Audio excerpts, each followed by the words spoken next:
several causes of acute pericarditis. Idiopathic, most common. Now, that's unfortunate because when you say idiopathic, then all that you're relying upon would be the symptoms of your patient, huh? And what's the patient telling you? Hey, doc, when I lean back, I just got this amazing recliner in which I'm watching, football.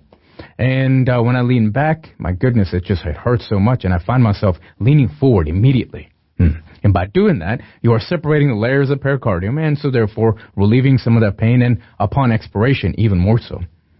Pericarditis, like we saw earlier with myocarditis, viruses, TB perhaps, autoimmune disorders, SLE, scleroderma, rheumatoid arthritis. Now, you can put all these together with SLE and scleroderma, rheumatoid arthritis. Remember, with autoimmune disorders, pretty much your entire body is vulnerable to disease. Maybe the heart, maybe the kidney, maybe the liver, so on and so forth. Uremia, what does that mean to you? Uremia means renal failure. Okay? Can you measure uremia? No.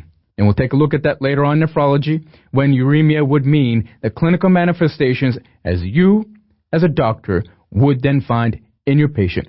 For example, something like your anemia. Okay? So, uremia, what kind of pericarditis? Called fibrinous. We'll get into that in a bit.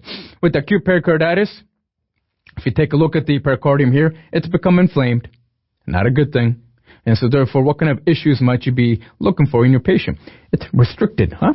Restricted because the pericardium is now causing, or for the most part, encasing the heart, preventing further expansion. And so therefore, based on that and an inflammation, if you're trying to listen to your heart, it doesn't want to speak to you because it's being muffled.